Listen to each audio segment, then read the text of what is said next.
Hey, everybody. Welcome to the podcast. Pretty excited. I am here today joined by Sean Pronger. So NHL alumni and the author of a book that I found really, really inspiring. How you doing, man? I'm good. I'm good. Really good. I mean, that's the first time I've heard the word inspiring, but I like it. Yeah. I like it. Well, I will say I was gonna save this for later, but one of the things I noticed immediately in your book is it's extremely self-deprecating. Is that the humor is very self-deprecating? Is that fair to say? I would agree with that. Yeah, and I don't know if it's a defense mechanism, so no one else can make fun of me. If I make fun of myself first, but I think when you have a career like I did, you have to be able to make fun of yourself and be a little bit lighthearted, because if you take things too seriously, especially if you take yourself too seriously, it's going to be a long season or a long life, because like the joke's not lost on me. So I try to make fun of myself. It's like, I mean, at the end of the day, it's about trying to have a good time and enjoy life. And so you got to find the amusing parts of it. And so I try to do that, especially looking back at all the Yeah. shit that it was actually really fun to write. And then at the same time make fun of myself. So how many years were you, because you played college, Yeah. right?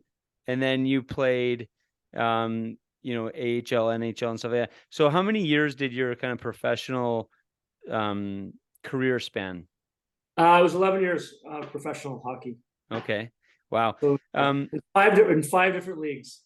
yeah, yeah. And actually I ran into a guy. I was in Jasper a couple weeks ago for an event, and I ran into a guy from Winnipeg, and he was expecting me to make fun of him because he's like, everyone makes fun of me when I say I'm from Winnipeg.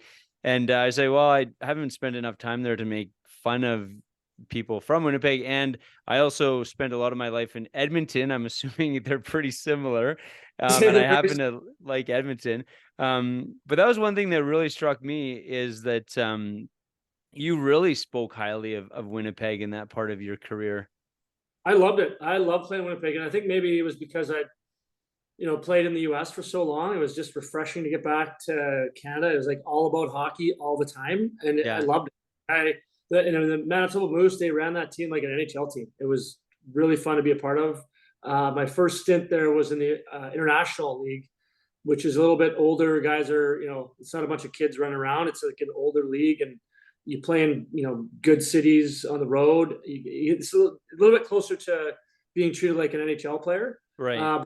Moose ran it like an NHL team. It was awesome. I loved it. The people of Winnipeg were great, and I would say like Winnipeg has got great restaurants. I mean, I know people make fun of it, but it doesn't. I don't think it needs. I mean, other than it being cold as shit there, Right. and flat, it's got a lot to offer. A hundred You percent. talk to a guy coming from Dryden, so And that I was gonna say, because that's where I was gonna start off, is you're from Dryden, Ontario. So that's how you and I have connected, is through, so my business partner Bill Robinson also grew up in Dryden. Maybe just talk about that. What does growing up in Dryden, Ontario look like? it looks like freezing cold. No, I mean, I look back at my childhood with like nothing but fond memories, and I know part of it is you just don't know any better when you're younger and you've never gone anywhere. But our group of friends, I mean, winter came and it was game on. All we did was play hockey, whether it was street hockey, whether it was in my driveway on the street or at the outdoor rink. Chris and I would play in the basement. I mean, it was hockey all the time. Just if you didn't like hockey, it'd be a long, cold winter. I mean, you better be good at ice fishing or have all the tools for ice fishing, because there was not a lot to do, but it was more than enough for me, and I loved it. I look back and think I wish my kids had the opportunity to grow up there, even though we went back this past winter, and so they got to experience 40 below. Yeah. And my daughter is like, "Dad, thank you for moving to California." I I love how you say it was fun. I loved it, but you had no frame of reference. So Right. it's like, had you had a frame of reference, maybe you wouldn't have loved it. But like you said, all hockey all the time. What was cool about your book too is, your good friend Steve Roll, Yeah. who you reference a few times in here. I actually years ago played hockey with him when he lived in Calgary. Okay. Yeah. And I would just kind of join the team, but they had their team already together, and they had called themselves the Moose. So there must be, some love for Winnipeg Well, I mean, that's where we went. It was the big city. We, before school, like we'd go there and load up on school supplies, and like, I mean, that was a weekend away. It was going to Winnipeg. Yeah, that's awesome. So how long into like when you were a kid, because so growing up, I think one of the things you're the captain of Team A and Chris is the captain of Team B. But how long into, I guess, growing up did you realize that NHL might be a reality for you guys? Just because I believe you're the first person from Dryden to ever get drafted. Is that right? I think I think that might be true. There is like somebody that's a lot older than me that may have been drafted, and I think may have played a couple games, but Right. Probably I got drafted in the third round, so probably the highest one from at that time. But for me, it wasn't necessarily. I mean, I always thought that small, we're growing up in a small town, that we're never as good as the kids in the city and all that stuff, and so I never really thought of it like that. I just thought like it would be awesome, and like this will never happen, but it'd be amazing to play in the NHL. To just looking like, hey, I was playing midget at Kenora, and then the Thunder Bay Flyers were the junior hockey team. USHL was in Thunder Bay. That was kind of like the next step. It was like, okay, if I could make that team, okay, that's great. And then like I just get like in bite-sized pieces. So it was like, then once I get to Thunder Bay and started playing, I'm playing against guys that are getting scholarships. And I'm like, well, fuck, I'm just as good as that guy. Like, okay, look, I want to get a scholarship. I mean, that was always the goal. That was probably the goal when I was growing up, because one of my coaches, Mike Furlong, played hockey at North Dakota. And so just the whole college hockey route, get an education, was appealing to me. And so part of the process was you got to play junior first. So I made that team, and then start playing with guys and realized, okay, well, that guy's going to college, I could do that. And then I got offered a scholarship, and so I went to college. And then now you're playing against guys that are drafted. Like I was playing against first round picks, and like, well, they're not that much fucking better, because like you're kind of isolated and Dryden. You don't know like Totally. how good you are, how good other people are until you play against them. And then you play against them like, oh shit, well, I'm not as good, but I'm not that far off.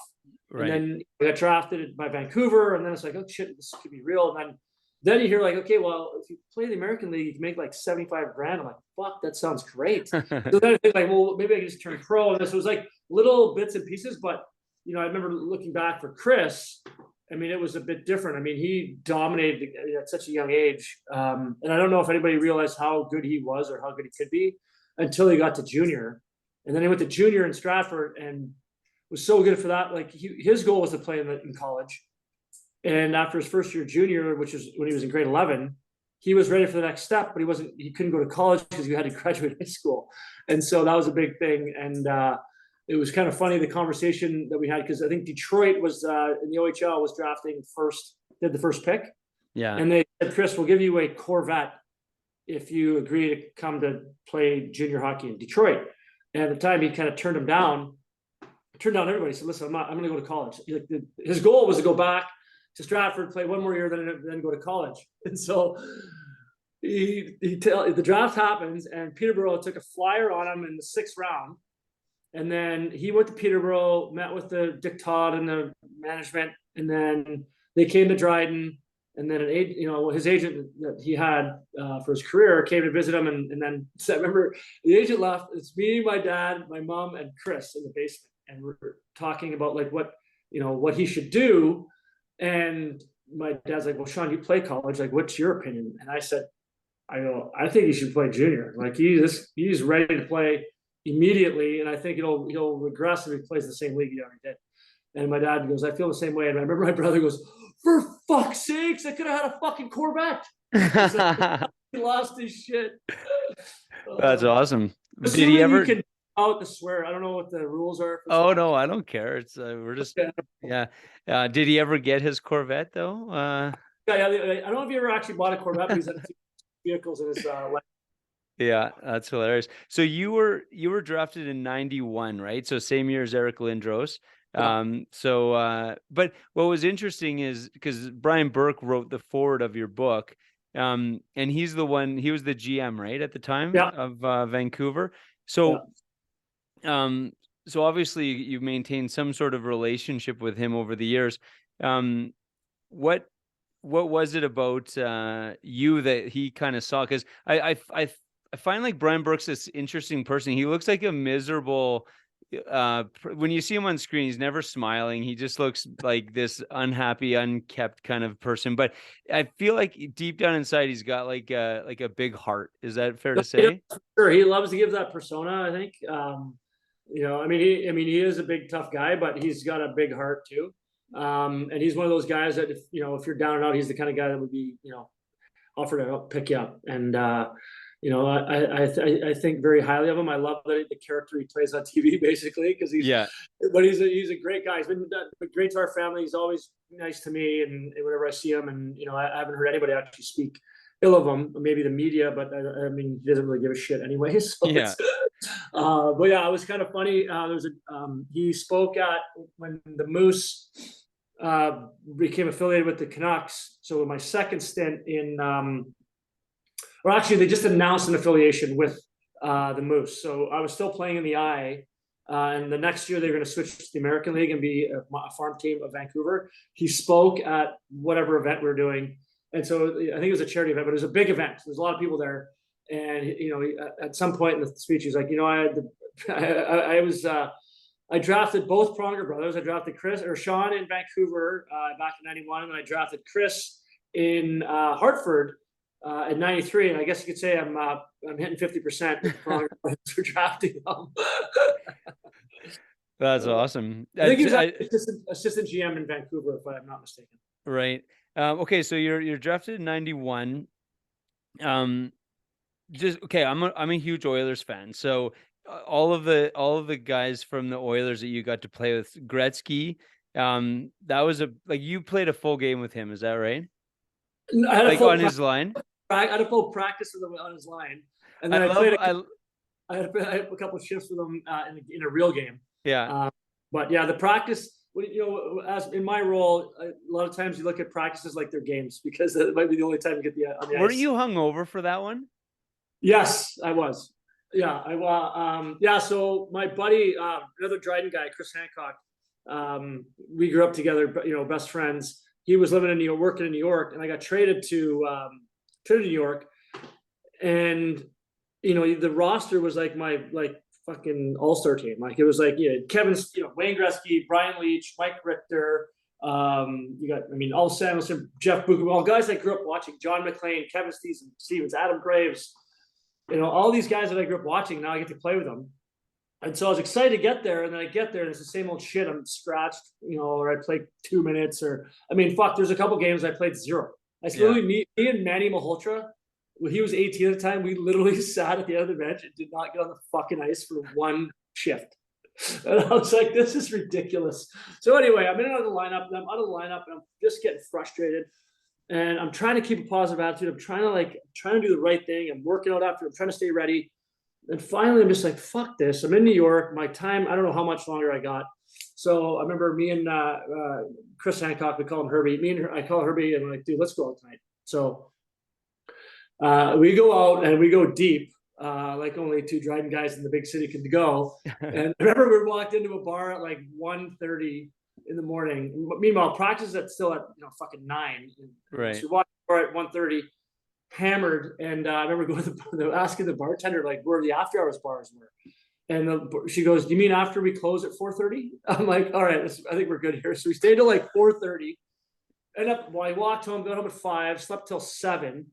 So I'm still half in the bag, but I'm like, well, what's the big deal? I mean, the practice before I was playing fucking defense, so I wasn't too worried about I can get through practice. No one's gonna get shit. So I walk into the rink. Oh fuck! I still have PTSD from this. I walk into the rink, get a coffee, grab my usual chocolate muffin, and I go in the room, and it always has the equipment, in the lockers, and it has the jerseys kind of hanging over the gear, so you see just jerseys, right? So I walk in, and it was just a weird, the colors weren't matching up the way they normally should match up, and it was like somebody moved shit around. I'm like, what the fuck? And I see where my stall was usually on yellow, right? The yellow jersey. the Tour de France. And it's not, the yellow jersey's not there. So I'm like, oh, maybe they moved my shit somewhere. So I'm looking around. I'm like, I don't see my gear. My name tag's still there, but I had the red jersey on there. Like, well, that's Gretzky's line is red. So I just grabbed the jersey and I went to the trainer and I fucking threw it at him. I said, hey, dude, you gave me the wrong jersey. He grabs it and he throws it back at me. He goes, no, I didn't. You're practicing with Gretzky today. Kevin Stevens is sick. And I shit you not, my like heart went in my throat. I'm like, oh my God. So I'm like, now I'm like, fuck, what am I going to do? So I'm like, okay, go get your shit together. So I go in the shower, ice cold shower for like 10 minutes. I'm like, slap myself in the face, get dressed, start stretching out. And I'm thinking, do I tell Gretzky or do I not tell Gretzky today? Hey, Wayne, Sean, you've been on your team for a couple months. You probably don't know me. I haven't fucking played. Or do I just kind of pretend like, you know, I've done this before. But anyway, so I go up to him, I'm like, hey, Gretz, practically today, just really know. Oh, with a buddy last night, so I'm a little bit hungover. He's like, no problem, kid. I've been there myself. And so I'm like, all right, fucking right. So anyway, we go to practice. It's an absolute disaster. I swear to God, I thought I was going to get sent down right after practice. Like I was playing a left-hand shot, playing the off wing, and Gretzky was completely fucking with me, like throwing me like just shitty passes. I mean, the first pass he sent me went off my stick, off my backhand, over the glass. Yeah. So I gotta fucking start the drill again. So it was a comical. That's awesome. Yeah. So in hindsight, maybe you shouldn't have told them that you were hungover. Probably that. Just there's less information is better sometimes. Yeah. So I mean, I grew up in Red Deer, which is in between Calgary and Edmonton in the 80s. So, you know, I was an Oilers fan. So you got to play with Gretzky, but you also, I had a list here. Where's my list? Curry was on there, Doug Waite, Adam Graves, and then McTavish. You mentioned in your book that he was one of the coaches that you really admired. Assistant coach in New York. Yeah. He was great. He was great. What about it? What sort of what about him made you kind of make that comment? I think he understood where I was at. You know, I wasn't playing much. He was trying to like, you know, as he would say, like he'd come down to bag skate me. Like, so I'm in New York and, you know, guys aren't playing, you get skated into the ground, right? Yeah. Try to keep you ready. And so he'd be like, hey, all right, Prongs, let's go. And me and a couple other guys. And I'm like, I go, fuck, Mac, can we just, you know, dial it down? He goes, hey, I'm not doing it to you.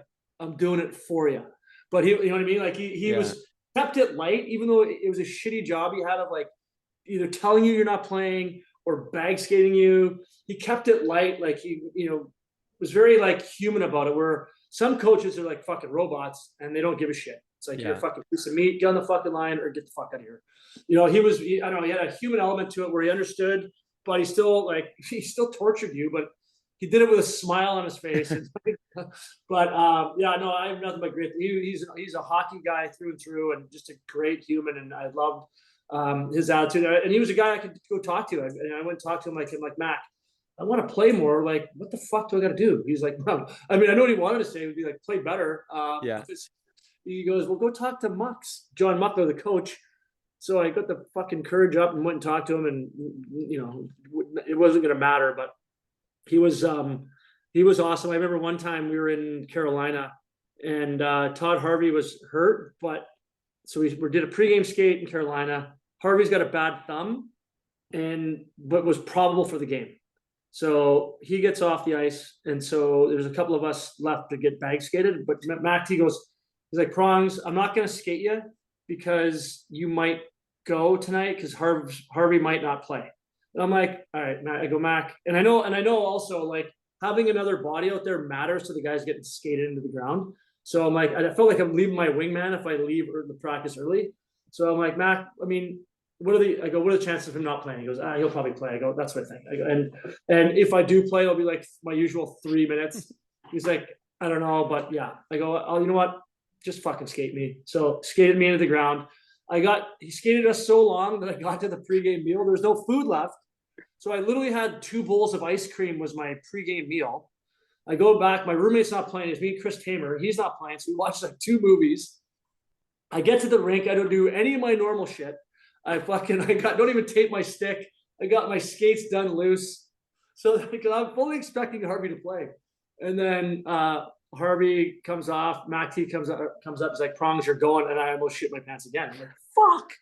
So I go out, but mind you, our team we got on paper, we look really good, but we couldn't win a game. I think we lost 5 in a row or something like that. So in the lineup, and I played on the third line. So I played a lot. I had 2 fucking assists. Like, we won the game. And I'm like, shit, maybe I've been doing this all wrong. Ice and cream. Yeah, sure enough. So I had 2 assists. We won the game, and I was scratched for the next 5. Yeah, that's awesome. I love how so far your meals you've described have been ice cream and chocolate muffins, which, by the way, they're cupcakes. They're not muffins. You can call them a muffin, but they're cupcakes. Right. Well, they got to, yeah, exactly. Whatever makes you feel better. Yeah. So then, where did you play with Curry? In Anaheim. Okay. Yeah, Well, that was awesome. Yeah. So what's he like as a, it's one of those things like, do you really want to meet your hero? So, meeting Gretzky and meeting Curry, like, what are those experiences like? Yeah. So I met Yari was first when I played in Anaheim, and I mean, probably one of the greatest guys I've ever met, like, in hockey. Like, just a genuine, great human being. Like, love the game. Like, the passion. Both him and Gretzky, the passion after the game is like amazing. Even though, like, you look at them out there and they seem like they're always calm, cool, and collected. They're passionate hockey guys, and Yari was amazing. I mean, I only played with him for half a year. Played on the line with him in the playoffs in Anaheim, which is, I'm sure, disappointing for him. Was a thrill for me, but just a great person. And then Gretzky, yeah, I mean, you hear the stories like never want to meet your idol, but he was nothing but awesome to me, and he didn't have to be. I was like some fucking guy that's not going to be around by the end of the season anyway, and he was an amazing teammate and just a great dude. Where, like, I got traded from the Rangers to LA, and he pulled me aside. He's like, "Hey, when you get there, ask for Pete Miller. Tell him I told you to say hi. I'd take care of you." And he was just a fucking great dude. Nice. Now, not to throw anybody under the bus, obviously, and you do a good job of sharing stories in the book without doing that. But were there any situations where maybe you did meet someone that you had kind of looked up to where they didn't live up to your expectations? I wouldn't say that. I mean, I played with Yager in Pittsburgh in like '98, and he was still, he was still, I guess, relatively young, and spoke different language. And we had the Czech mafia there at the time. There was like 7 Czechs playing on the team. Oh wow! So he didn't pay much attention, but he wasn't an asshole. He just, like, I was kind of like just another body taking up space out there, which I understand. Like, there's a lot of guys that came and went, and I get, like, hey, what's the point? This guy's gonna be gone anyway. So he kind of kept to himself, and I think it was more just his personality than anything else. But yeah, I mean, he was, and I wasn't like going, oh my god, I can't wait to meet him, like, because he's my age. So I wasn't like, it wasn't like I watched him for a couple of years, then I was playing with him. Right. But yeah, for the most part, no. Like, hockey guys, for the most part, at least back then, they're all good dudes. Yeah. Yeah. So the one story, I think this was on your second stint with Manitoba. I could be wrong. But you shared a story of Bieksa. Sorry, Yeah. why am I? Yeah. Bieksa. Bieksa. He had just arrived and he got in a fight with Fedorov. Yeah. I mean, he got there. The guy's on like a 3-game trial, or like basically signed with Manitoba until the end of the year. And he came from my college. I played hockey at Bowling Green, so I felt like some sort of connection with him. And he gets there. I don't even know if he played a game yet. It might have been after the game. I can't remember exactly how it happened, but he played a game and they went to the bar after. And Fedor and I think it was Kirill Koltsov, 2 Russian guys, were, I think, being assholes. And they went outside, and BX had tuned up Fedor, which that dude had it coming. Yeah. I just remember getting to the rink the next day. I went to Craig Heisinger. I go, I don't know who's in charge of what, but you got to sign this guy. And so it was awesome. Yeah. And I think, BX obviously went on to have an amazing career, but yeah, that was a fucking funny. That was funny. He still looks, when you see him on CBC, he still looks feisty. Like, he still looks like he'd do that. He's got an edge to him. It's character. Well, and yeah, like it would, by most people, if that happened to them, they would.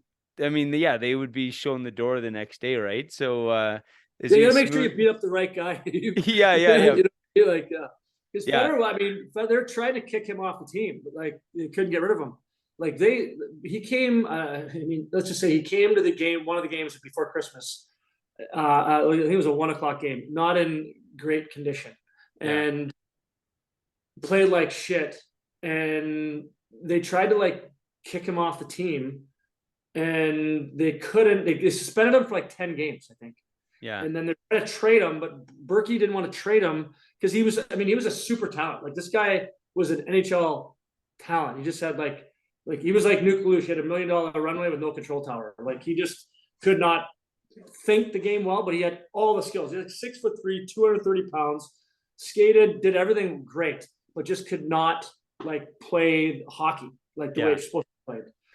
And so I think Berkey was gun shy to trade him, and then he'll go score 30 goals on some other Totally. team. Yeah. So we got stuck with him again, and then the Jacks have pounded on him. Because that does happen. Like, didn't Brett Hall, he played for Calgary at one point, right? And then he got traded for a bag of pucks. This happens, every once in a while, and GMs become gun shy. They don't want to be on the wrong side of a trade like that because they look like a fool. Yeah, totally. So outside of your NHL career, you played in the AHL, a few other leagues. You played a lot of time. Well, you played some time in Knoxville. Yeah. Which I was laughing because I'm like, I can't imagine, what, like, so, I mean, maybe even contrast the two. What is Knoxville like versus like, Winnipeg kind of thing? It must be like a 180.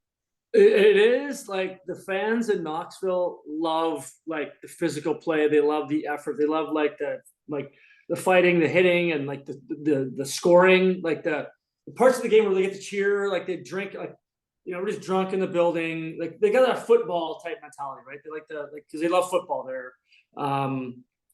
And Winnipeg, they're passionate fans, but they're also, I would say, a lot more educated in the game of hockey.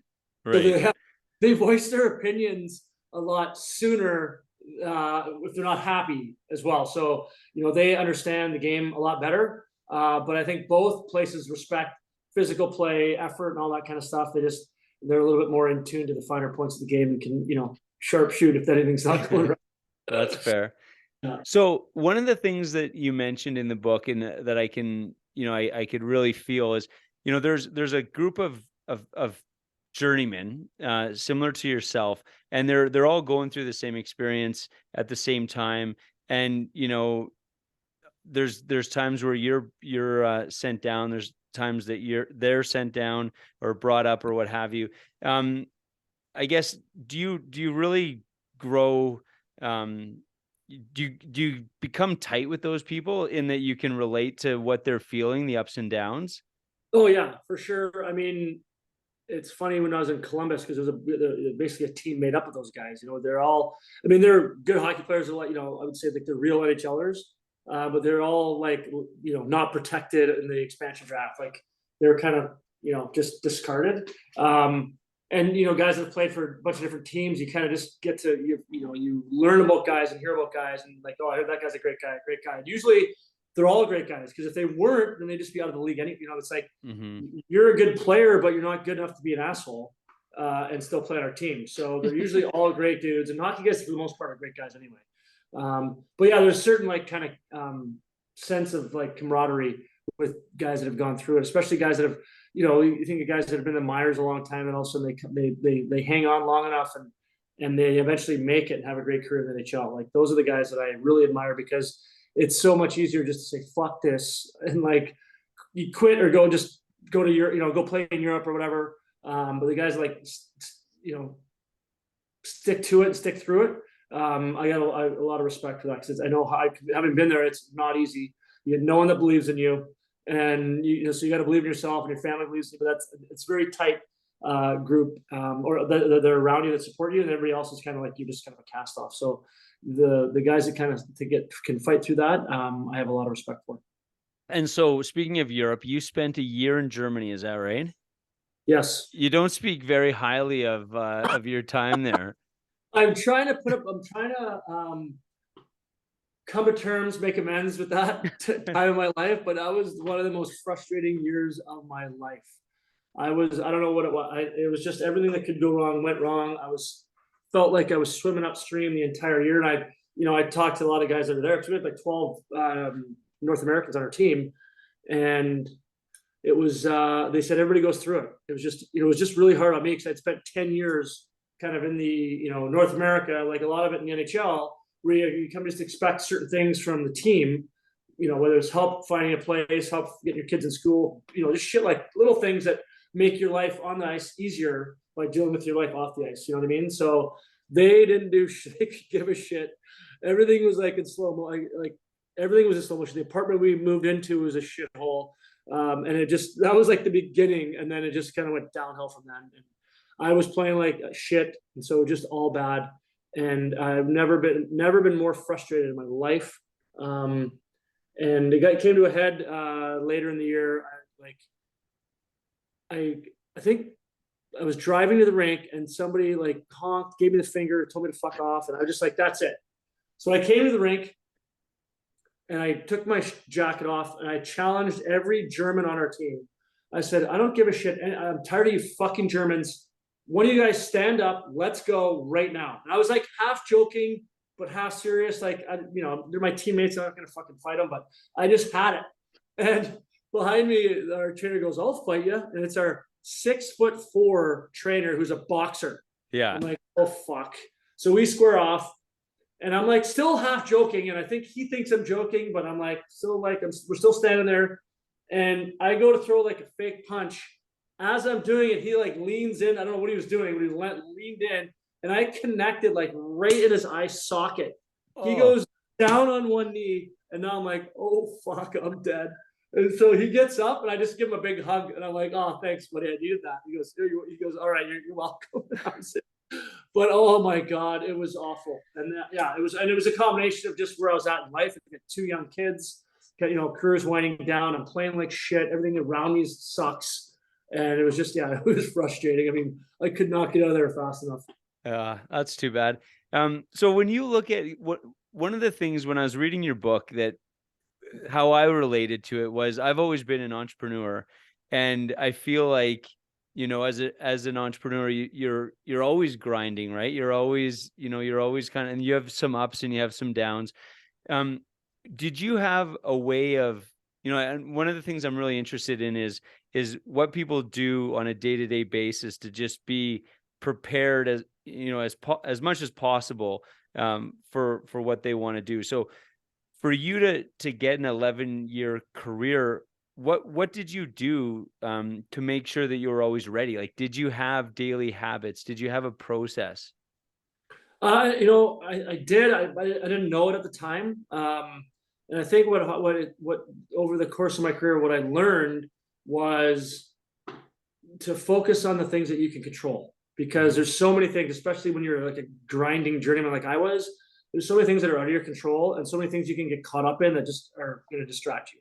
Like whether it's going to training camp and you get 3 days worth of meal money, but your buddy gets 7 days worth of meal money. It's like, fuck. So I'm gone in 3 days. Like, you know what I mean? So it's like shit like that you can get caught up in and like just be like, get down on yourself. So just like, okay, what can I control? I control what I eat. And I know I've mentioned ice cream and chocolate muffins, or what do you call them? Fucking cupcakes. Yeah. Let's be fair. I did take care of myself. I did eat right, tried to get sleep. I had my body as good a shape as I can get in, and then just tune everything else out. Like all the shit that I could control, I learned to tune out and just focus on like having a great practice, like taking it like literally one step at a time, and not looking like, okay, in 2 weeks, I hope I'm on the team to go do. It's like, okay, do I have a jersey in my stall today? Perfect. I'm going to go and fucking crush today, and then worry about tomorrow when it comes here. And so that's what I would do. And you kind of get really short-term focused and doing all the little things that I can control and that I can do. I just keep doing it over and over again. And so that's what I learned. It's helped me kind of, outside of the rink as well, just in kind of, I hate saying the real world, but in like work, non-hockey life. Yeah. And so your career, as it was winding down, you got called up to the Canucks, correct? And yes. How long did you play with the Canucks? For a week. And but that was a crazy week, hey? It was a very, very crazy week. I got called up. We played Detroit, my first game in Detroit. Then the next night was in Columbus, and flew back to Vancouver, and then we ended up playing Colorado, and that was the game where Bertuzzi smoked Steve Moore. That was crazy. Yeah. Yeah, that Crazy. would have been. And was that the last NHL game that you played? That was the last NHL game. Yeah. Wow. Yeah, that would have been well, that's a memorable Yeah, I mean, you never know what's going to be your last, and I certainly, you know, I mean, I knew it was going to be one of my last, but yeah. I didn't know it at the time. But that was a crazy night, and you know, obviously, unfortunate ending, and just insanity ensued. Yeah. It was crazy. No kidding. Well, you speak about it in the book, and I think you give it a good perspective. One of the chapters that you wrote about, we were talking about it before we hit the record button here, but when your daughter was born, and so I have two daughters, and so as I'm reading this, I was actually awake before my wife and kids, so I'm sitting in my living room reading the book and getting emotional. I was thinking, oh my God, if my kids come down right now, they're gonna be like, what the hell's wrong? You're reading a book about hockey. Yeah. But yeah, just yeah, it was really cool the way you opened up about that. I don't know, do you want to just maybe talk about that a second? Yeah, you're happy to. You know, I was, you know, having not had a child before, so this is our first child, and you know, my wife was she was on bed rest for part of her pregnancy, then off it, and so I guess there was indications that something might be complicated, but it, you know, we went to the hospital to get induced that night. And so, you know, it's 1 a.m. The next, you know, they gave her the tablet, and so whatever, like it's 8 hours later, they start the process and whatever. So it was like 1 a.m, and I'm laying like half asleep, and in comes the night nurse that's kind of monitors the things, and she comes in and checks on I guess the monitor for the heartbeat of the child, of the baby, was dropping. So she thought, okay, well, the monitor slipped off, and so she came in and adjust it, and then all of a sudden there's like 6 doctors in the room, and it's like starting to get really intense, and I'm like, no one's saying shit to me. It's like I'm not even there, and I'm just thinking, this is just regular. This is just a regular fucking what they do at the hospital for the babies. So all of a sudden, they get the one doctor's got her hand up Marnie, and now they're like, okay, this baby's coming. And I'm like, all right, let's fucking go. So they start running down the hallway, and I'm running after them. I'm like, oh, wow, they don't fuck around here. So I never thought anything was wrong until they went into the room, like the surgery room, and wouldn't let me go. Because I think the one Lamaze class we were at was basically, because we only went to one, was if there's any issue, there's any serious issues, they do not let the father in, because they don't want any distractions. So when they didn't let me in, I'm like, oh my God, what the fuck? And it's 1 a.m, and it's a ghost town. It's like out of a movie. There's no one there.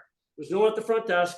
There's no one there. So I just sat there for like 20 minutes, just losing my shit. Called Marnie's mom and dad, said, hey, the baby's coming. But I called them before I realized this is a serious situation. So then the night nurse comes out and just walks right past me. And I'm like, anything you want to tell me? She's like, your wife's doing great. No, your wife's doing fine. I'm like, and she's like, and the doctor will be right out. And my like heart in my throat, I'm like, oh fuck. So the doctor comes out. It's a woman. She comes out. She's got like a welding mask on, one of those clear, whatever they're called. And she pulls me into a room. She's like, listen, we did the best we could. And this hospital was a high-risk hospital. They had a surgical team on site. And so she pulled me in and she said, listen, we did the best we could. You know, we had that baby out in like 15 minutes, and I don't know what to tell you. We did the best we could. And I'm like, okay, so what is the baby dead? She's like, no, but it doesn't look good. And now I'm like, holy fuck. And then my pediatrician that we've had, he drove from his house, came to the thing. He's like a little Greek man. So he's got a mask on. He speaks broken English. He's about 4'2", and he's trying to tell me what's going on. And it felt like I just kept feeling like they try to protect themselves against a loss. The way they're speaking, like we did everything we could, you know, the blah blah blah blah blah. I'm just like, what the fuck? I go, is is she alive? Yes. And I remember, I'll never forget this. He's like, she's alive, but it might be better if she doesn't make it because she's going to be severely brain damaged. I'm just like, oh my God. And now I'm thinking, oh, fuck, Marty doesn't even know. She got knocked out for this. She's out like in the recovery room. So my daughter's name is Kaya. They wheel her past me and she looks she's in an incubator. She looks perfect. And I'm like, fuck. So they take her up to neonatal intensive care, NICU. And I'm just like, my mind's just doing dumb shit now. I'm just like, oh, fuck, what are we gonna do with the crib? I put all that shit together. What do we do? Like, I was just like thinking like a dumbass. I think it's like a defense mechanism so you don't like deal with the shit, right? And so now I'm like, okay, well, I gotta tell Marnie. How am I gonna tell Marnie? And then it's funny now, but like at the time it was fucking horrific. And her mom and dad walk in at that time, like, so Marnie came to. The doctor says, okay, well, I'm gonna tell her. I go, well, doc, why don't you let me tell her? Because she's just coming out of like getting knocked out, and your English sucks. So let me. He goes, no, I have to. I'm like, all right, fine. So he's like, he tries to explain it to her, and she's like, you know, can you imagine like what it's like getting woken up out of a 12-hour sleep and then have someone whispering through a fucking mask at you? Like, she's like, what? So I like, Marnie, this is happening. She's like, I don't understand. I go, like, I don't either. I'll find out what's happening, but this is where we're at. And she was confused. She falls back asleep. Her mom and dad come in. I break the news to her mom, who's like from Portugal. So imagine like an old European woman just losing her shit. She's like kicking trays over, like knocking chairs, throwing shit. Like, it was absolute bedlam in there. And then her dad, like, to this day, I don't even know if he took her to the church, like in the hospital, or the fucking pharmacy. I don't know which one he took, what happened. But so they left. She came back calm. And then I went upstairs and started grilling the nurses, like, okay, what's going on? Like, what are you looking for? Like, did she have a chance? So listen, the next 24 hours are critical. You know, we're looking for seizures. If she has a seizure, that means something's wrong with her brain. I'm like, okay. So, all right. So we have a chance here. She's like, yes, you have a chance. I would say it's not very good. It's not very likely, but you have a chance. And so she started off in NICU. They have like different levels. Like, it's like A, B, C. A is the worst. And you hope that you graduate to the other letters and then you eventually get discharged. But like, there were babies in there that they'll never get out of there. And it's an awful place. And the nurses there, I mean, I can't imagine like what type. I mean, they're amazing people. Like, to do that every day and see what they do is like it's. I mean, just they're saints. And I was like, I wasn't an asshole, but I was just like, okay, give it to me straight. Do not sugarcoat it. Tell me everything that you know. And they were like, Mr. Pronger, we can't give you any false hope. So we're going to tell you exactly what's going on. I'm like, I appreciate it. And so over the course of time, like, she went from A to B to C to D in like a week. And like on the 7th day, the woman surgeon that came out with the mask on, she came up and did these like innate tests. And it's just like what mammals do, like their natural survival instincts. Like, if you rub their cheek, they turn that way. If you grab them a certain way, they like cling to you. And so she was looking for these innate abilities in Kaya. And so she's doing this shit, and like, Marty and I were like watching. And then she does all these tests, and then she's like, I don't know what to say. If I wasn't there when this kid came out, I wouldn't think it's the same kid. She is good. You can take her home. Wow. And I was like, oh my God, what a fucking relief. It was amazing. And now fast forward, now 20 years later, she's a junior in college. It's amazing. Wow, that's so crazy. And like I said, I like when I was telling you, as a page turner of a book, like, I couldn't start that chapter and not see how it finished. You know what I mean? I'm just like, oh, please tell me this kid's okay. I know, right? I know. Yeah. I thought this was supposed to be a funny book.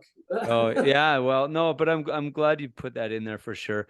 The other thing I wanted to ask you about was just the process of writing a book, because I'm sure, you know, there's been a lot of people after a few beers that are like, yeah, I'm going to write a book. And it seems like a good idea after, you know, a couple beers, but you wake up in the morning, you're like, oh, fuck, that sounds like a lot of work. And to do a book properly, I think, is a lot of work. So did you, you know, looking back at it, did you learn things from your playing career that kind of helped you? Because like you said, like day by day, you know, is that the process that you use for the book, is just that same mentality? Yeah, I mean, the discipline that you need to kind of get to the NHL. I mean, I think that certainly helped in doing the book, and I think it's also the commitment. Like you have to be committed to do it. Like you can't like, hey, if I get time, I'm gonna do. It's like you can either do it or you don't. Yeah, Like you can't totally. just be like, you know what, if I get a spare hour here, like because I could tell you after working and then like, kids and family shit, the last thing you want to do is go in your room and like start writing shit. It's like fucking exhausting. Yeah. So mine started off like really innocently in that Chris had a website and was basically looking for content. And so after 6 months of like convincing me to do it, he finally wrote something that piqued my interest, where he wrote something. His experience about training camp was basically, he wrote about what it's like to be a superstar at training camp. And I'm like, oh, fuck that. Let me share with you what it's like to be a grinder in training camp. And so that's how it started off. It started off as a bunch of blogs on his site. And then as I was doing, I'm like, well, my whole first year pro was kind of a lot. And it was almost like therapeutic for me to write it out. And it was written like raw, like just 6 blogs back to back to back. So I was going to post them like on a site just every once a month or once a week or whatever. And so I wrote it all out my first year pro as just this raw blog. And I went and saw my buddy Dan Murphy in Vancouver there for the Olympics in 2010. And we're having drinks one night, and I said, hey, why don't you read this? And so I let him read it, let his wife read it. And they're like, Sean, I don't know, there's something there. It's funny. It's like, I didn't know all this stuff. Because you never read about books about like the guy that's just trying to get there, right? It's usually like Wayne Gretzky or Sidney Crosby or Yeah. like the superstars usually. So at the time there wasn't books about grind. I think there was one baseball one, like it was called like baseball gospel baseball diary, or basically a guy's a relief pitcher or something like that. It was like a journeyman pitcher, and he wrote something that would be similar. But I think I was one of the few guys that had like, okay, this journeyman guy. And so Murph came across, met a book agent, and the book agents knew that Murph was, worked for the Canucks. It's like, hey, if you come across any, interesting book ideas, let me know. And Murph thought of me, put us in touch. And so he then walked us through the process of how you go about getting a book, or, getting or submitting it to publishers to get a book deal. And so luckily I had a framework of a book, basically just on all the blogs I had. Mm-hmm. And I think I had one chapter, which was my first year pro. And then I did one with the Gretzky, basically when I was on the Rangers. And then obviously the Gretzky name is going to carry a lot of weight. So he's like, let's use that chapter. Because what you do is you submit a chapter and then just basically the title of an outline of the other chapters. And so we kind of had that, submitted it, and we had 2 offers. And then once it's like, okay, we accepted an offer, now it's real, because like now we got to fucking deliver. Yeah. And that's where it became a job. And it was actually fun to write about, because I got to do it from a safe place. But it's also, what I learned from it is you need to write something every day, so that the next time, like, it could be complete dog shit, but the next day you have something to work off of. Right. If you wait until you go, oh, I got it now, then you're not gonna be able to do it. You got to do something every day, and have a discipline to do it every day, because then you're working out, like, you'd be like, oh fuck, I like that, and then no. And I also think you need to have a writing partner, because me and Murph did it together. So where I'd write it out just raw, just fucking threw it on the paper. He would like kind of clean it up, but he also like, okay, who else was there? You're like, need more names, and like describe like this, and put more meat on the bone here. And so then he'd send it back, and I'd send it back to him. Then we'd send it to the editor. And so we had like a process, but it's not like you just write it out. It's like it takes a while. Like it took a while to get it out. And then we did it the way we did it basically like in themes. Like, what's it like getting sent down? What's it like getting called up? What's it like getting traded? What's it like getting this? What's it like getting hurt? All that shit. And then the editor's reading it, goes, I don't know where you are. Like one day you're in Pittsburgh, next thing you know, you're back in Anaheim. So we had to like basically take it apart and put it back together in chronological order. Right. You're like, I don't know what to tell you, man. I was in a lot of places. It was a busy 10 years. You're like, what the fuck do you want from me, man? Yeah. No, but you can tell that you put a lot of effort into the book. And, like you said, like most books are, the Gretzkys and the Currys, that type of thing, or it's, glorifying maybe the fighting and stuff like that. But there wasn't really that glorification at all either. And it's just a really honest, like, this is what it's like for a journeyman to spend, to have a career. And I like your point too of the fact that, if you're going to be a journeyman, you better not be an asshole, because you can't be both of those things, right? Right. Not a chance. Yeah, like you can even like I argue like if you're just good, you can't be an asshole. Like unless you're like a real prick on the ice too, that could be helpful. But like you got to be a good dude. Like you got to Yeah. play hard ice, obviously, whatever role you are. But yeah, you got to be a good dude, good guy to be Yeah. around. And I mean, that should be just, in general I in mean, life, being an right. I mean, asshole. certain personalities, like to be an asshole, and like it's hard to be the nice guy off and then an asshole on. Like it's a Right. really like rare trait. So, and I get those guys, but because you need guys with an edge out there that stir shit up, draw penalties, and that they're usually a certain personality. Right. So it's hard to like completely flip the switch, but you still have to be a good teammate. So you never got to play with Tikkanen? I don't know. That's the Yeah, kind I of played guy. with Did you? Essa. Did He's you? a He great seems dude. like the kind of guy that can flip the switch and be Oh an my god, asshole if he's a needed. fucking nut. He's a nut job. He's awesome. Yeah. Yeah, this guy, like I don't know. How would he do? He would go to practice. So this is his day. Goes to practice, goes home, sleeps for like 5 hours, Yeah. goes out till like midnight, then sleeps for 5 hours. Like he like slept two different big sleeps and would party and play. Like that's his like fucking world. Yeah, he was a legend, that guy. But I remember years ago, now that we're talking about it, I think he was playing in New York. I could be wrong, but he was injured. He wasn't allowed to be on the ice, and he dressed up as a goalie just to get on the ice. And then halfway through the practice, they realized that it was Esa Tikkanen in net, and they fucking yanked him out. sounds like him. I mean, he was a beauty. Yeah, I played with his second stint in New York. I don't think I think it was his second, or maybe the one they carried over from when he was there earlier on. But yeah, Yeah. he was a character. My God. That's awesome. So what are you doing? What are you doing now? You're living in California, you'd mentioned? Yeah, I live in Newport Beach. I work in like real estate investment world. I'm a sales guy, so I'm still a journeyman. I just still get punched in the face. That's right. So how did you transition? Like, how did you find the transition? Because one thing that I'm really fascinated about as well is the concept of roles. And so when people are defined as something, so when you're defined as an athlete, and then you retire, and then suddenly you're not an athlete anymore. And so it's just like this role that's defined you for your entire life now doesn't exist. And I know, or I feel like a lot of athletes have trouble with that transition. Did you find that to be troubling? I mean, not so much. I think if I was the star of the team, then the transition might be a little more difficult because you're like you're the loved one, whereas I'm just kind of the guy filling in a spot for the for lack of a better term. What I struggled with, what I wish if I go, what I tell anybody that'll ask me, and any guys that are transitioning is like what I did completely wrong is I didn't live in the area that I was going to end up living in. So like in the summer, I went back to Dryden, which I loved. Mm. I loved it. Like loved fishing and golfing, and I worked out there. I got to see all the friends and family. I loved that, but I wasn't building a network of people because I knew I wasn't going to live in Dryden when I was done playing. So I wasn't building a network of people in the community, whether the business, like whatever, business people, mentors, whatever. So then when I retired, it was just like, fuck, what do I do now? Yeah. No one to guide me, and luckily, a really good friend of the family helped kind of steer me to this industry. But it took like a year and a half of like stumbling around to figure it out. And to your point, like losing your identity as an athlete, I think that is real. When you've been known your whole life as that, and you got to make a little bit more effort to go out and meet people, because people, when you're an athlete, like especially if you're an elite athlete, they'll come to you. They want to meet you. They want to see you. They want to talk to you. But then when you're just a regular schmuck, you got to figure out, oh, I have to go talk to somebody. I got to go over there. I got to make an effort. Like you're not used to it. And Right. so that can be challenging for people making the jump.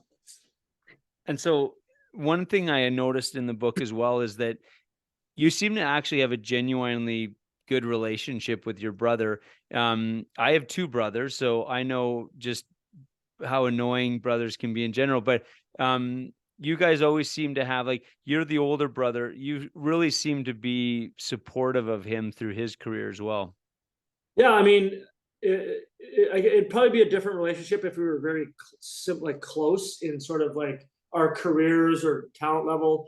But when he's one of the top players of all time, And so it's been just fun to watch that, like literally the journey of that, and see it from like ground zero to where he ended up was awesome. And because I do get that question a lot, aren't you jealous? I'm jealous of like the fucking skill he had, the way he played. Like that's like I remember playing a game. I was with Boston, played an exhibition game against St. Louis in like Worcester, and when I'm on the ice, it looks like there's 1,000 bodies running around at 100 miles an hour. It's like holy fuck.